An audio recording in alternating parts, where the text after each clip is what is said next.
হয়তো তুমি অন্য কাউকে নিয়ে ব্যস্ত। আর এখনো আমরা তোমার এই মিথ্যা ভালোবাসা ভুলতে নেশায় আসক্ত।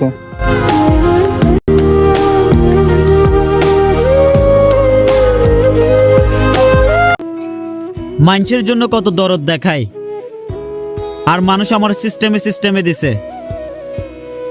নিজের বাপ মারে এখনো পর্যন্ত কি দিলাম, তারা আসলে আমার জন্ম দিয়া ঠকছে।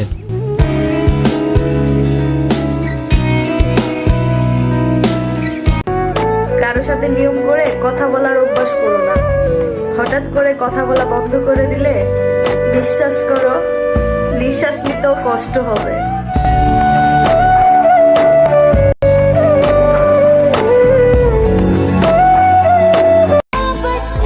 যদি তোমাকে ভাগ্যক্রমে পেয়ে যেতাম, তাহলে তোমাকে জড়িয়ে ধরে কান্না করে বলতাম আমার জীবনে আর কোনো দুঃখ নাই, কারণ আমার সব সুখী তুমি।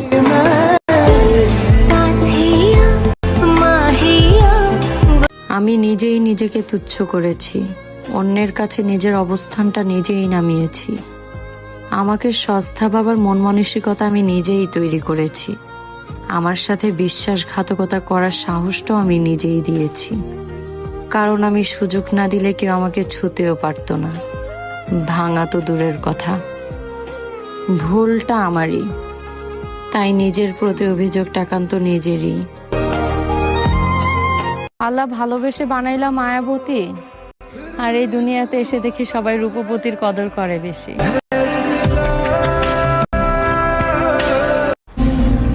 ওই জান, থাকতে মূল্য দিও, হারায় গেলে তো আর পাইবা না। যেখানে 18 বছর হওয়ার আগে মেয়েরা পরিবারের বোঝা হয়ে যায়, সেখানে বিয়ের পর অন্যের বাসায় গিয়ে সুখ খোঁজাটা বোধ হয় বিলাসিতা।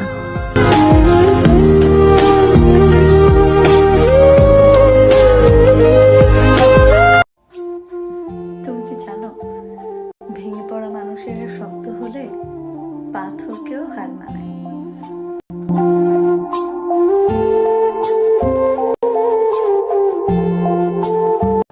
আমি কোনো লেখক নই, কিংবা নয় কোনো কবি, তবে বিষণ্ণ দুপুরে, উদাসীন বিকেলে, তোমায় মনে করে ঘুম হারানো রাতে, কারণে অকারণে তোমার রেখে যাওয়া স্মৃতিগুলোকে পুঁজি করে যা ছাইপাশ লিখি, তা তোমার নামেই উৎসর্গ করি মায়াবতী।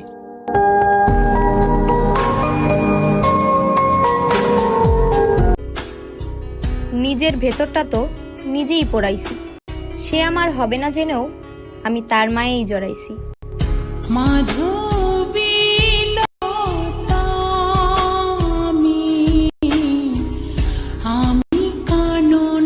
কষ্ট পাবো যেন যারা কষ্ট দেয়, তারাই আমার কাছের মানুষ।